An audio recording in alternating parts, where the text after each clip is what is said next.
good evening. Quite a crowd tonight. It is Monday, August 6th. I'd like to welcome everyone to the Whitestown Redevelopment Commission meeting. It is 7 o'clock, so I'd like to go ahead and get started and start off with a roll call. So, Dennis, you want to do it or want me to do it? I'll go ahead and we'll go ahead and do it, Brian. You want to do it? Okay, so we will do April Wyckoff. I think you're asking me if I was here. Yes. Okay. Adam Hess. Here. Kyle Weathers. Present. Clint Baum. Howdy. April Wyckoff. Here. And I'm sorry, I don't remember. It's okay. Liz Keith. Liz Keith. And I'm here. Do we have someone taking notes just in case? All here and accounted for. And I'd like to move on to the Pledge of Allegiance. I pledge allegiance to the flag of the United States of America and to the republic for which it stands, one nation, under God, indivisible, with liberty and justice for all.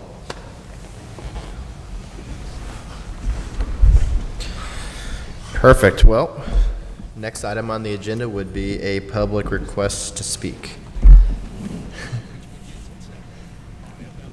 All right.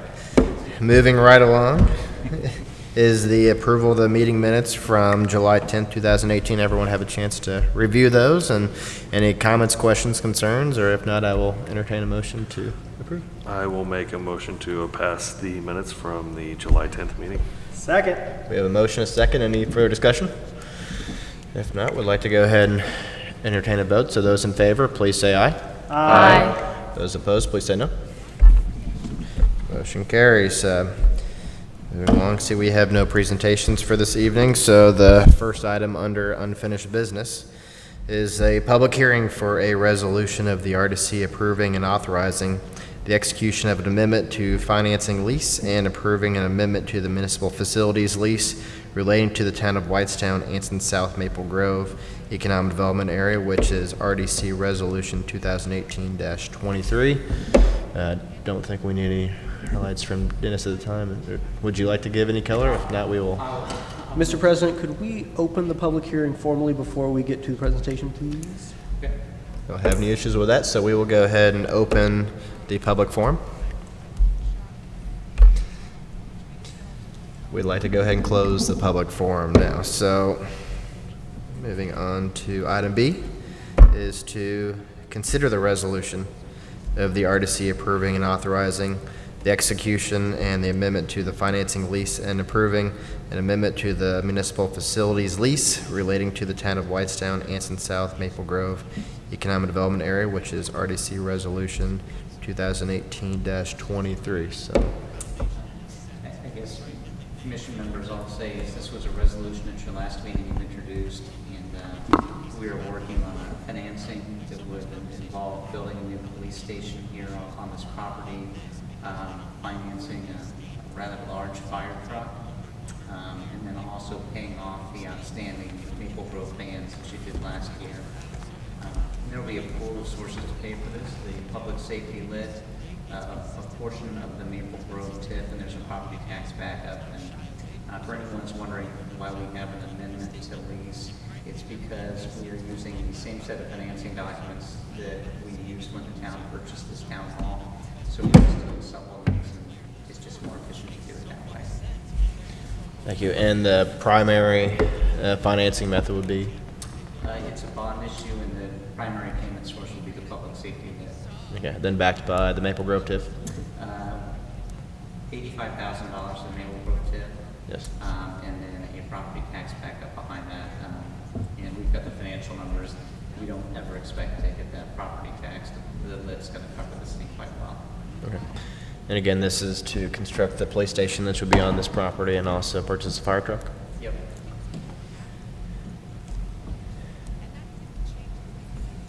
Anybody have any questions for Dennis regarding the resolution itself or the project? I guess I'll just fill in from where we go from here. We have a redevelopment authority meeting to schedule. They'll approve the lease and the forms of financing documents. We'll then get the lease executed. We'll advertise a notice. And then after 30 days, we'll be in a position to sell the bonds. Very similar to what we did recently with the Again, if you saw the email from Dax Morton earlier, that they, staff recommended approval for this as well. Any questions, comments, concerns? If not, would like to entertain a motion to move forward. Mr. President, I move we adopt RDC Resolution number 2018-23. We have a motion, is there a second? I'll second that. Any further discussion? If not, we'd like to open up for a vote. So those in favor of approving RDC Resolution 2018-23, please signify by saying aye. Aye. Those opposed, please say no. Motion carries. Moving along is to item C, which is to discuss RDC funding for workforce transportation. Here with us have a couple gentlemen, Andrew McGee and Philip Roth, who presented to our meeting last month to talk about workforce transportation and help get some workers from Marion County to Anson, specifically to some of the larger industrial users such as Amazon and I believe GNC and a couple others to help provide alternative transportation for them. So if you gentlemen wouldn't mind stepping up, if you would like to make any additional comments from last time, or if you're willing to be made available by a question from the rest of the council, I think that would be great. Thank you. I don't think we have more additional comments from last time. We'll entertain any questions you may have. Just with timing, we're looking for some type of resolution soon because our board Yes. is looking for a resolution because if worst case, if we need to end the service, we would need to do that at the end of this year and to provide time to riders if the service needs to end. That's coming up soon. Okay. 3 months notice we prefer to give to the riders. So. The question I had is, and thank you both again for being here, we appreciate it and definitely support additional transportation options to help make sure that our businesses here have all the workforce that they need. The question is, we had a great talk, but really didn't have a formal request for an amount that you thought would be worthwhile to make sure that this program continues to go. Is there an amount that would request to continue to keep this going? Well, we do have specific numbers. I would can keep that amount at up to, but not to exceed, 200,000 for 1 year of service. And I say not to exceed. We would bill our contractor, our contractor would bill us. Fares would come out first, then Amazon's contribution would come out next. Again, they have committed via email that they would continue 60,000 for next year, and they would bill the town for the remaining portion. We've estimated that to be between 100,000 to 120,000, but we're asking for up to, not to exceed 200,000 in the worst case scenario that Amazon backs out of their commitment. But your commitment, we would ask for at least 1 year. If you want to pursue, if the town wants to pursue talks with those property owners again regarding an economic improvement district, so that all the businesses could be paying into it, that would provide time to for the town to lead that charge. CERTA can't lead that charge, but to lead that charge for an economic improvement district. So then after the year is up, the service then can be transferred over to that economic improvement district, such as what we're doing for Plainfield right now with the South Plainfield Connector. Right. And the North Plainfield Connector. So that up to, what would cause that number to be less than the $200,000? Well, right now we're estimating it in the it would be to the town, estimating $100,000 to $120,000 range right now after fares and Amazon's contribution are taken out of the amount. The only thing that could change, but again, we've received verbal agreement in email, that Amazon would continue their commitment for 2019. That would be the only amount that would change is for some reason, worst case scenario, they back out. And there'd been some discussion with other private investment, other companies that'd be willing to be involved in this? Not yet in terms of funding the service. There's already been interest in companies installing their own bus shelters. PDS is coming. They want to purchase their own shelter and install it.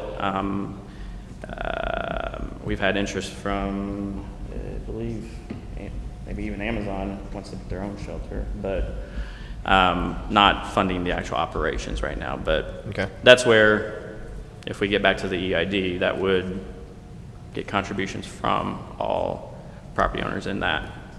Would you envision this being an annual request from the town? Not if it's the EID. If the EID passes, then no. It would be a one-time to the town for this. If the EID passes for Plainfield, it was a 3-year EID, and then it'll be up to the property owners to renew that at the end of those 3 years. But the town could fund longer if you choose to. That's certainly your option. We're just asking for at the very least 1 year to get the EID conversation going again. If the town wants to do 2 or 3 years, that's certainly acceptable as well. Who leads the EID conversation? That will need to be the town. The town? Yes. Are you all familiar with an economic improvement district? If you wouldn't mind giving us a little overview, that would be great. Sure. An economic improvement district is a mechanism allowed under Indiana state law to finance a public-private partnership. The property owners within the district petition the town to create this funding mechanism. And it can be limited duration, it can be longer term, but the idea is to finance public services that aren't normally provided by the town.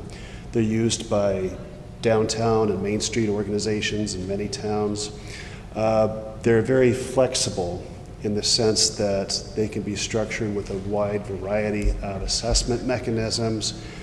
Even though to form one, the property owners have to meet certain requirements of assessed value and number of property owners, the actual assessment can be something that the property owners negotiate among themselves. For example, if one of the property owners is located further away from a transit stop than another property owner, they can negotiate amongst themselves for different rates depending upon how close they are. They can also come up with programs for capital improvements like shelters.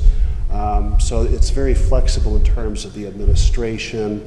There would be a board that the property owners would designate themselves that would oversee the operations of the district.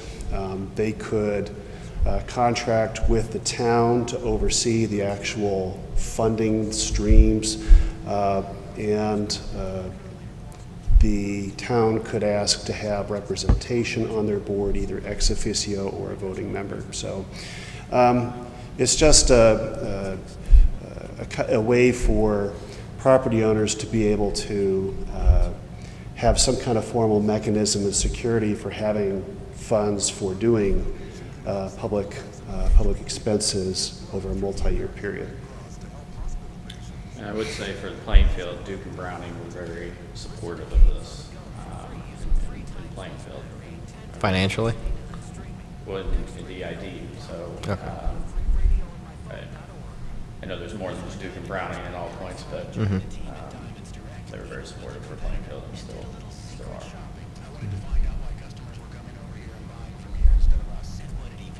Can you shed some light as far as the commuters, how long it takes them to get to some of your locations or stops? Sure. You're referring to their whole trip to get to work? Just if someone is lucky enough, probably just about an hour to an hour and a half. If not, they're about 2 hours one way. I say that because we pick up from the Traders Point Shopping Center at 86 in Zionsville. There's 2 Indigo buses that serve that shopping center. If a employee doesn't live along either of those bus routes currently with Indigo system, they have to take, so if they live on, say, the east side of Indianapolis, they have to take another bus to get to downtown Indianapolis before they transfer to the bus that comes to the Traders Point Shopping Center, get off of that bus, get on ours, and commute up here. So Last year, the EID board in Plainfield helped out with doing a survey of the Plainfield connector. More than half of the riders spent 90 minutes in each direction. We're in the middle of conducting surveys for all three of the connectors this summer. We've already done both Plainfields. We're going to do Whitestown within the next couple of weeks, but we have confirmed that quantity, that more than half are in the 90-minute range each direction. One way. And how many are, what's the average? How many Ridership. people are riding on a daily basis? I know you went over that last time, but Ridership is 8,000 to 9,000 trips per year. 8,000 to 9,000. We're expecting that to grow. We expanded the service in the middle of last year to cross I-65 and hit the areas on the west side of the interchange there. We've already gotten some requests for some stops, for new stops along that area, including the part on the north of, or on the west side of 267 to get turned around. Is it west or is it north? But on the far side of 267, and then coming down a little bit, we're getting some requests or some interest being expressed there. What do you project it to increase? That's a good question. The South Plainfield connector currently has about 30,000 trips per year. That is a little bit more of a dense employment area, but it sets a nice, but it's stable at around 30,000 trips per year. So that seems to be an upper bound that we could shoot for here, depending upon how dense the development is around the overall route.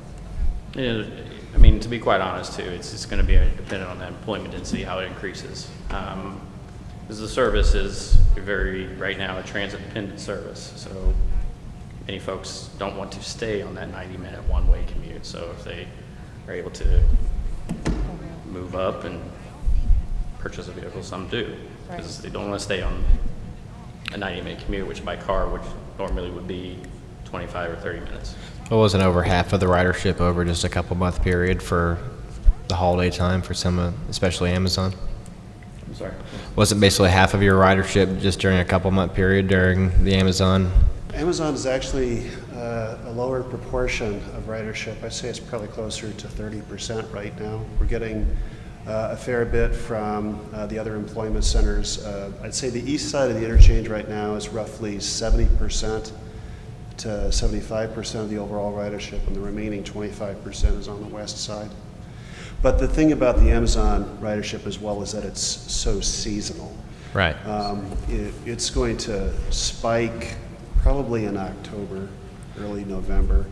And that is a lot of temporary employees, not just permanent employees, or not just full-time employees at Amazon, but a lot of temporary employees who are using the service together. Well, I bring up the question, right, because when all the materials that you showed last month saw a huge spike at that particular time, really just to support there's quite a bit of funds to request just to support a couple months of the year for temporary employees. I'm sorry, I didn't quite understand the question. It's not a question. It was more of a comment than a question. Mhm.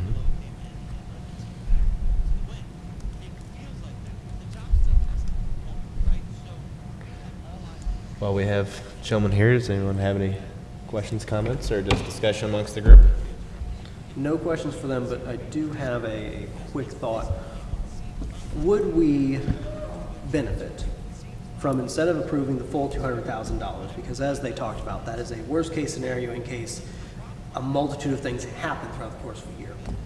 If we were to start by talking about approving that lower bound, maybe the $100,000, and then they could come and give us updates on how things are going, we could get information on the creation of the EID board so we can see how that's coming forward to give us a better idea of what we're looking at. This way it's not us approving $200,000 today that may only be $80,000 worth of spend pending. That way it forces them to monitor and come back with us and work within their budget, and gives us an opportunity to hear more as they're moving forward and have further conversations about what the long-term plan is. Because right now my concern ends up being that we've only been talking about this for 45 days now.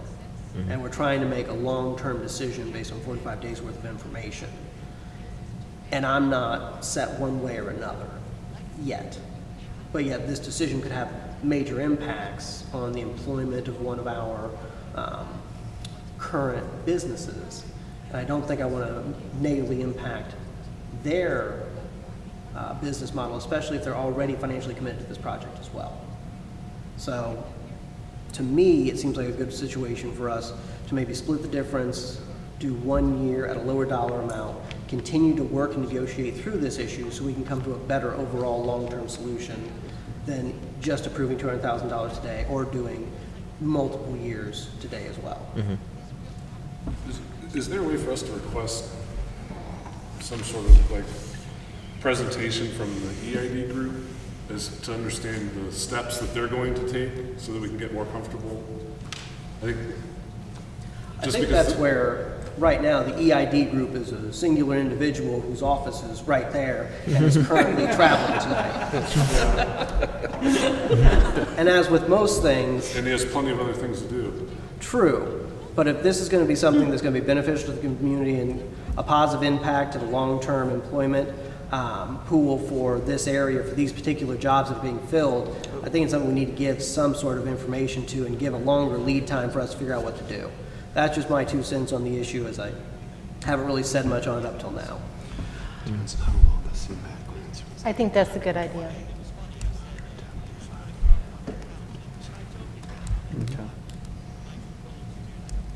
I'd like to understand the EID better. I feel like I just don't understand that, or the steps to it, and what it would create. Well, the steps are fairly straightforward as far as creating it. The property owners present a petition to the town council stating that they have all the signatures needed that meets the requirements of state law, that outlines how they're going to use the funds, what their assessment method is going to be. Every year, they return to the town council with a report on their prior year's activities and a statement of the assessment and their budget for the upcoming year. So the process of creating it is fairly simple. It's just a simple petition.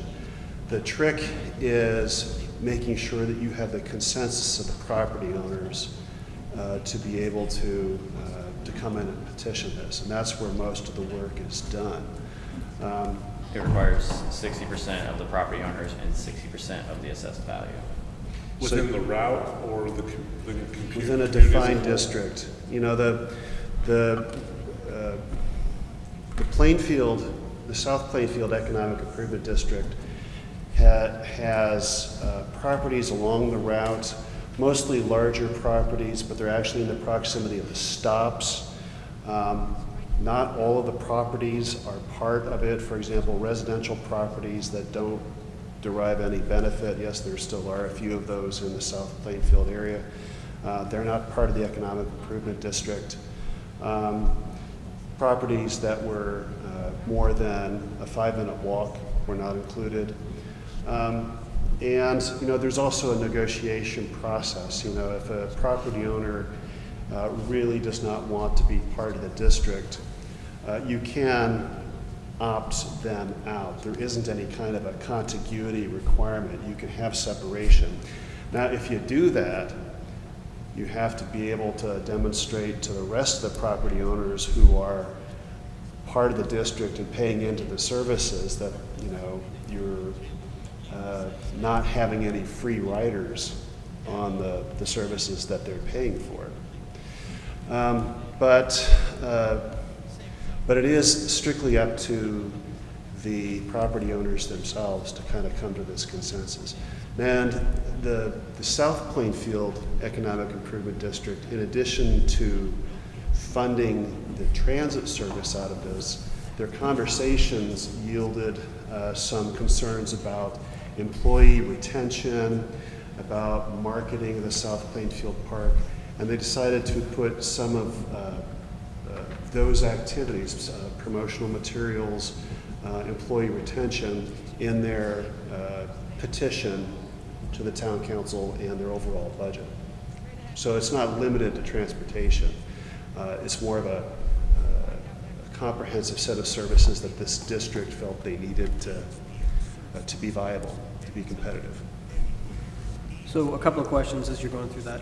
One, you said that there were some properties that were excluded. So am I understanding you correctly that some owners within the district can exempt themselves? Residential, industrial, all of those? You can, if you Okay. wish. Yeah. How? It's not a taxing district. It's simply a set of property owners who are coming together to petition. Okay. There So, are, got it. so The next part then comes with, once you have collected these fees, they are just paid in like the dues to any other organization that's formed? actually, no. They're, and this is part of the process for developing the EID as well. There's going to need to be discussions with county officials. The assessment actually goes out with the property tax assessment to the property owners themselves. It's a line item on their property tax bill. It's not from a tax per se, it is from the assessment that these property owners are self-administering. But it is part of the property tax bill. The county treasurer collects it from them as part of their property tax payment, processes the payment, and then collects it and gives it to either the Economic Improvement District or the town of Whitestown acting on the district's behalf. So then who operates the budget? Is that determined by the conversation and negotiations between the town and this new board as to whether Yes. the board governs it or some part of Whitestown is governing that budget and making those payments? That's one possibility. The town of Plainfield actually administers the Economic Improvement District for the Plainfield Economic Improvement Districts. We receive invoices from our vendors for the transit services. We submit those to the town of Plainfield. The town of Plainfield checks with the Economic Improvement District, make sure it has the approval of their board of directors, and then pays us the invoice amount for us in turn to go ahead and reimburse the vendor. And so who appoints the board of directors again? The property owners themselves appoint the board when they petition the town to create it. We did do a white paper on the topic when we were doing the Plainfield Economic Improvement District. I'd be happy to share that. It's about 4 or 5 pages long. But Yeah, I think that would be quite beneficial. okay. And then to come back around to budget items, what happens to your year-end residuals? What happens to what? Your year-end residuals, your remaining cash after all your expenses have been paid once the assessment fees have been collected? It stays in the account for the Economic Improvement District. And then it just rolls over to the next year. Does that impact your assessment fees for the following year? Do you have to take into account budget operations for the upcoming year? Like what are we talking here? Well, when the Economic Improvement District comes back to report to the town on their activities for the prior year, they have their statement of how much cash is left over from the activities, and they're submitting their statement of what they want to do in the upcoming year. And those leftover funds play into what that upcoming year is going to be. Are they going to use that for additional activities? Are they going to use that to lower the overall assessment on the property owners? That's the board of directors of the Economic Improvement District makes that decision. Okay. Which right now in Plainfield is, the board of directors are the property owners. So. So besides Amazon, have any other businesses stepped up to participate in this? I'm sorry, I'm a little late to the discussion. That's all right. So far, Amazon is the only They're the only company ones. that's financially contributed, but we haven't had conversations with any other property So owners you don't yet. know So the- we don't the know what level the of level of interest interest with the is. others. If the level of interest turns out to be low or insufficient to be able to sustain the service, that's where I'm presuming we would come back or not us, since we wouldn't be the ones doing negotiating, but that DAX would be coming back and reporting on progress, and we could adjust our plans accordingly. So you're kind of looking for both things to start happening at once, with the property Right. and the town to, Yeah, the district takes time. Like I said, the process itself is fairly simple and straightforward, but the negotiations take time. And there's a gap as well because it goes out with the property tax bills. You have to plan 6 months in advance. So if we want to be able to have the Economic Improvement District start, generating revenue for the services in January of 2020, the district itself needs to be complete and formed and ready to go out with the property tax bills by June 30th of 2019. Okay. That's kind of where I was getting at, your Yeah. timeline and how long this whole process would Yes. take. So you're in the very beginning stages. Yeah, if it takes longer than that, if we are not able to get the district formed by the June 30th target date, well, then we're going to have to talk about what the next steps are going to be. Do we fund for another 6 months until the Economic Improvement District revenue starts in July of 2020? Do you have information, riders per stop in Yes, we do. Whitestown? So where's the majority of the riders? I'd imagine Amazon, or is that an incorrect? Amazon is the largest single stop. There's growing ridership over by the new, my knowledge of the streets is a little off, but over by the GNC area, that area to the east. And the Perry and Indianapolis Boulevard on the west side of the interstate is starting to see that stretch down Indianapolis Road, starting to see a few riders. I can provide you with a stop-by-stop kind of a list or overall boardings. Yeah, I would be interested just to see the impact, potential impact. So the white paper and the ridership by stop. And have these other businesses that are on these stops, have they been approached to do something like Amazon is doing? No, we have not had any conversations about financial participation along the routes. Initially that was when we were proposing to do the Economic Improvement District a while back, that was part of the conversation, and then we kind of got on a different track about how to fund the service. The one thing I want to point out about having an Economic Improvement District finance the service is that the property owners themselves will be the ones making the decisions about where the stops are going to be located, about when the service is going to run, about how much service they want to have. There had been, and a year and a half ago, some interest expressed about expanding the service to Whitestown Boulevard here. We're having some additional stops outside of the Anson Industrial Park.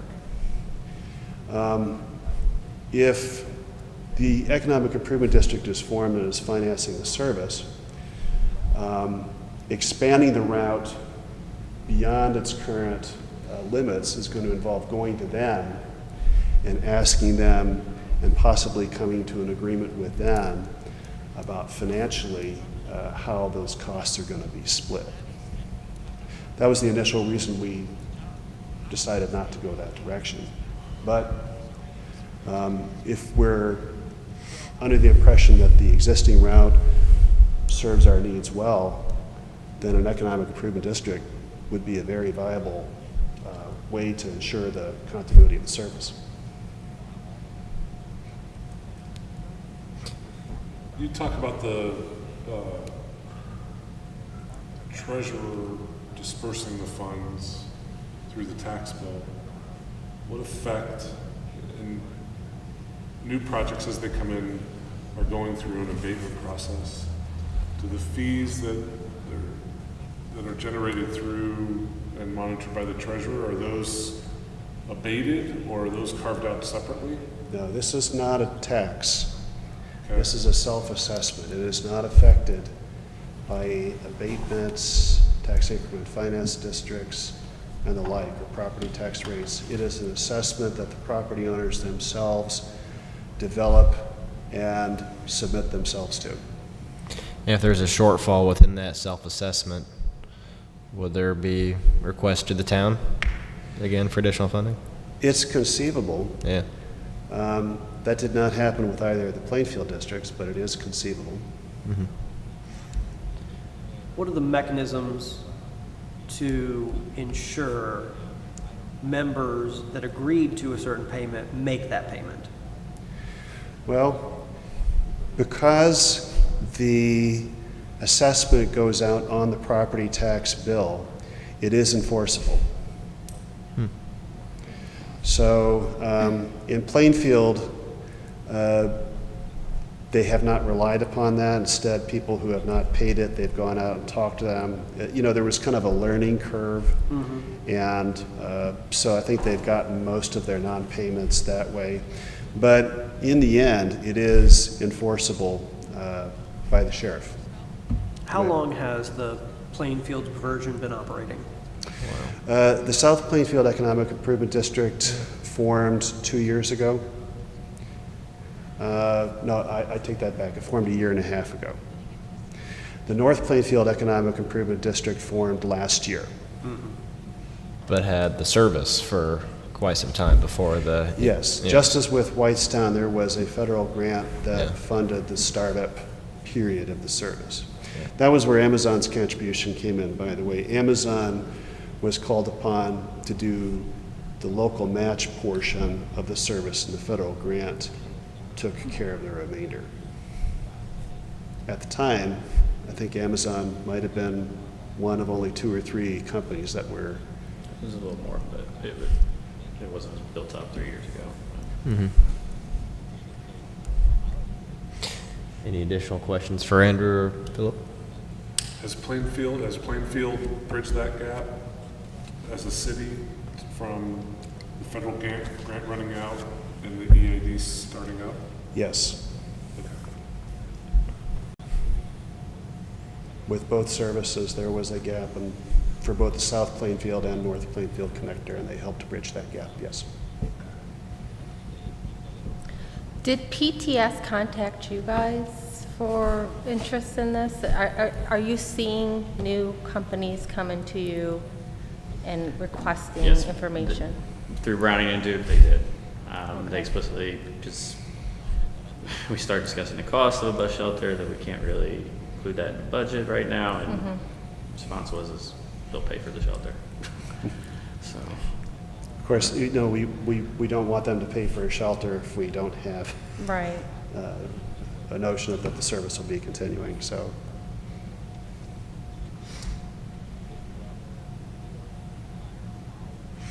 And if we would move forward with anything up to $100,000, would that get you what you need for the short time? I think I misspoke a little bit, I'm sorry. I can give you an exact figure that we've estimated. 129,994. I was looking at the wrong column. So the answer would be no if we'd go up to 100,000. There wouldn't be, 130 possible. well, as was discussed earlier, when we talked about 100, would there be any other discussions with private companies to help meet the match? Well, I think the next step would be to just move forward to the ID, so then all those companies within the area are paying into the service, rather than on just Amazon in the town. Okay. I did want to point out 2 quick facts. First of all, we just rebid the service. I think I pointed out at the last meeting that we had just started with a new contractor. We expected the rate to result in some lower costs, and that has indeed panned out. The second is that the contributions don't include overhead on our part, that we bill the state for our services, essentially. So your contributions, Through transportation dollars that we receive from the state, you know, PMTF funding, public mass transportation funding. so the costs that we're passing on to you are strictly the service costs.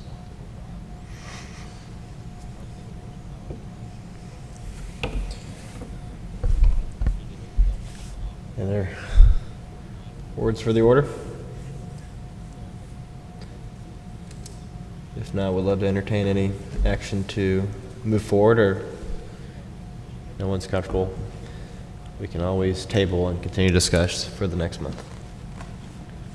Only question would be, what's your drop dead for making sure that 19's funded? Well, backing, if end of service needs to be, we've already looked at December 29th. 3 months back from that, September 29th, we've got to start developing a communications plan. If we need in service to start sending out by that day. So You said September 29th? that would be to start sending out external communications, yes, to the writers.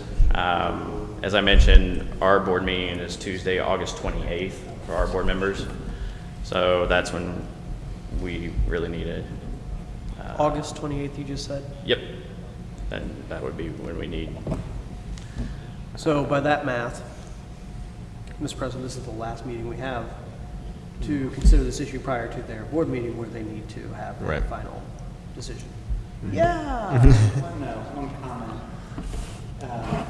Legally, I think it's totally appropriate for the commission to consider this tonight and take a vote on it, but just as a follow-up item, we'll want to come back with a formal resolution because of the statute we're operating under. So if it's the commission's pleasure to do this, just know that we'll come back with kind of a ratifying resolution.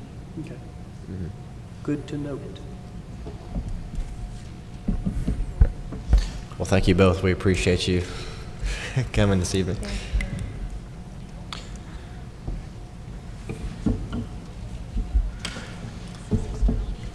Well, with that, I think this has merit, support, transportation, and being able to provide additional resources for people that work within the town. Feel more comfortable with the 130 number than the original request of 200,000. We'll say question the strategy to only request funding from one of the larger users, especially when this would be a service that many others would be utilizing, and do have some concerns on the majority of the funding coming from the town. But would entertain any action or motion on the table. Mr. President, I stated earlier, I think this is a positive item for the town, but I do not see the town being a long-term source of funding for this kind of activity. But I do want to give this program an opportunity to work with the private communities we've discussed a couple times here, coming up with funding, looking beyond just Amazon and working between those businesses to figure out what it is they can do, what they can afford. They have a great opportunity here because with this renegotiated contract, they know what their costs are for the next couple of years. So they can really set this up well to put it in the proper place so they can make this a long-term option for folks. So with that, I would offer a motion to approve the not to exceed of $130,000 from our funding for this particular service. Contingent on a resolution from Dennis. We have a motion. Is there a second? I second that motion. Any further discussion? So just so that I understand, so the 130, but then in that resolution, will it lay out the framework of the EID and I guess our expectation of them executing on that EID plan? So my next comment was going to be in the discussion to request that on our next agenda, before we even get to the ratifying resolution, that we have these folks along with DAX come up with a presentation to give us on how they're going to go about the EID, what that looks like, and start putting that framework together so that we know what's happening, because all of my comments are based off of, I'm willing to do this for a year. But if I'm still in this chair a year from now and the EID hasn't come together, there's been no movement, no traction, I'm not going to be offering the same motion again, because this needs to be something that has a different long-term solution. But I'm not sure we can legally put into a resolution of this nature those types of benchmarks to hold them to the funding, unless... Can we? We could put language in there about doing an EID, but the funding gap is going to be, like you said, Quentin, you're either going to vote on it or not. Right. And we'll put a one-year parameter on it, I would assume, so you'd be back here next year with the same vote. Right. But I think, to your point, there needs to be a lot of work done so that the private entity can succeed, and what that looks like, especially if it's going to be a lift for our town manager and for the staff to do that, to try and continue this. So we can't just approve this and then not talk about it.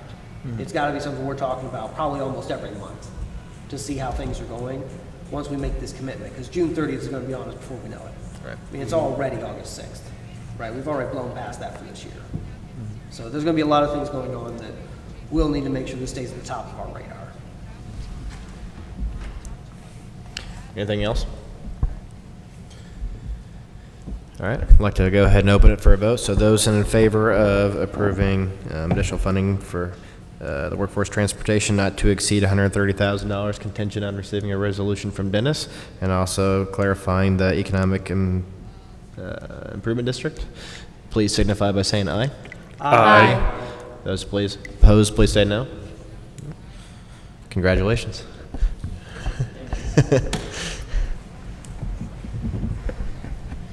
And item D is to have an update on the Main Street Inc. EDA. With Dennis, would you mind giving us a little color?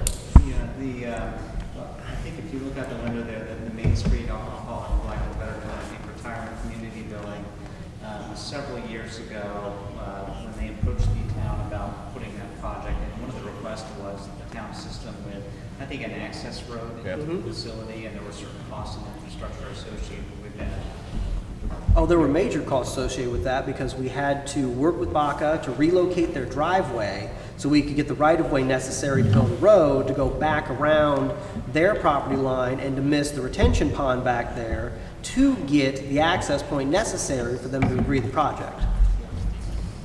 You're right, it was very difficult. They did not request TIF financing for that project. It's a major project, but that was sort of the incentive that they requested.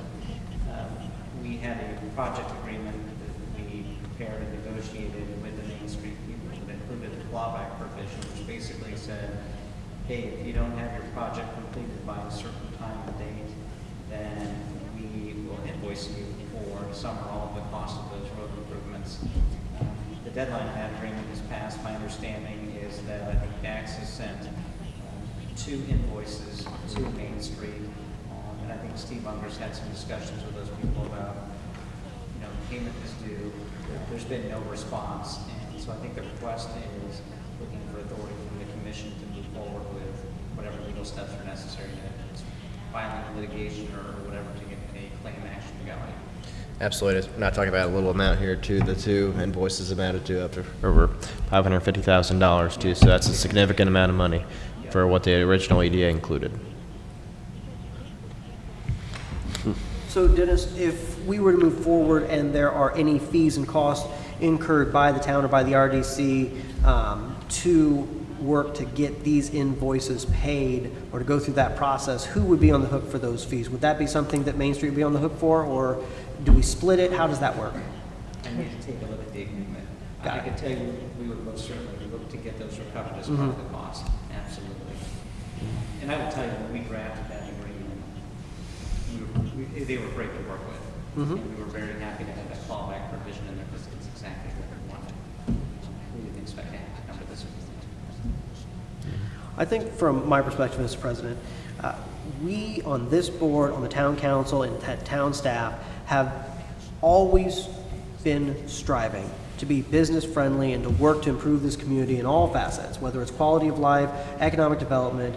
We continue to try and provide the best product possible to all of our residents and all of our citizens and all those doing business in this community.